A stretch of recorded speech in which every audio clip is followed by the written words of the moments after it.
This tutorial covers the Skillsgrid Worksheet. With the Skillsgrid Worksheet, we measure 25 headline skills. On some of these headline skills, an individual will be required to capture additional information or rate him or herself on sub-skills. All the questions follow exactly the same template. The skill is listed, followed by a clear definition of the skill, and then the 5 rating levels. Each of these rating levels have a clear description of what exactly is meant with that rating level with regards to the skill being measured.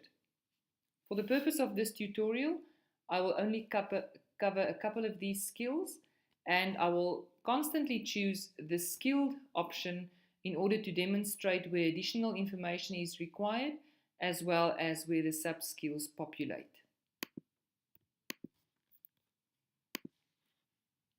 On business process design skills, let's choose skilled. On coaching and mentoring skills, we will also choose skilled. Design and artistic skills, if an individual chooses skilled, highly skilled, or expert, an additional text box will open and the individual now needs to indicate what is his or her form of art. This is to qualify why the person rated him or herself as skilled, highly skilled, or expert, and also to validate this specific rating. Facilitation skills, financial management skills, computer literacy skills. If an individual chooses skilled, highly skilled, or expert, a subset of skills will populate, and the individual now needs to rate him or herself with regards to these computer programs as having no skill, being basically skilled, skilled, highly skilled, or being an expert.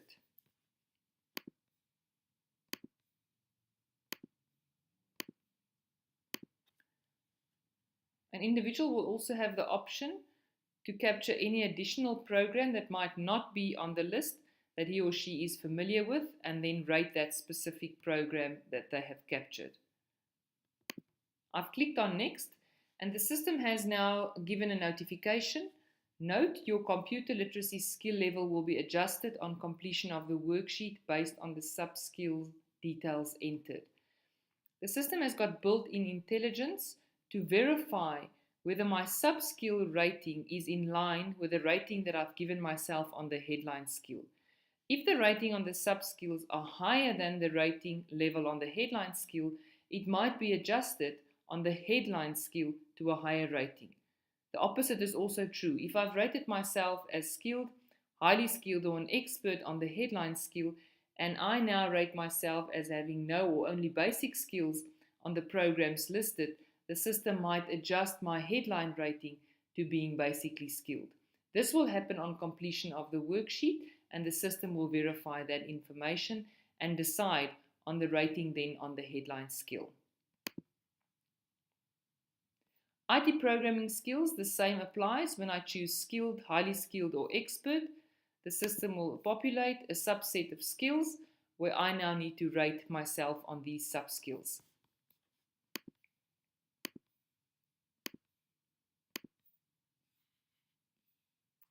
Again, I have the option to capture any other programming language that I might be familiar with, and once I've rated myself on the listed programs, I click on Next. Management skills.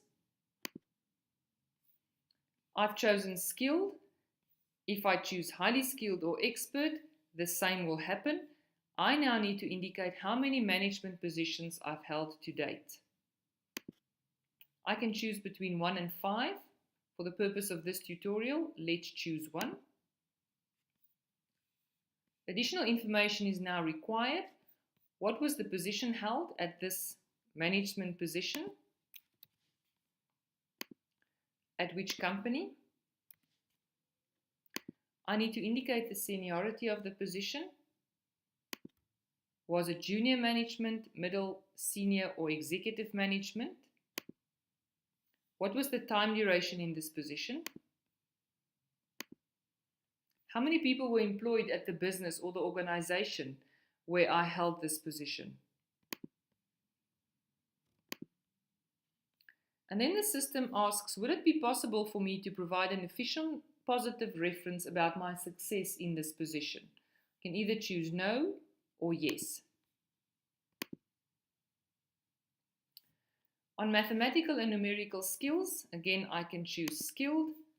I can click next. An individual can at any point in time decide to go back to the previous question, review the rating, and decide to adjust the rating. And at any point, the person can decide to pause, either then cancel and continue, or pause and then log out of the worksheet by clicking pause in order to come back later and complete the rest of the skill questions. As soon as I've clicked on pause, I'm now logged out.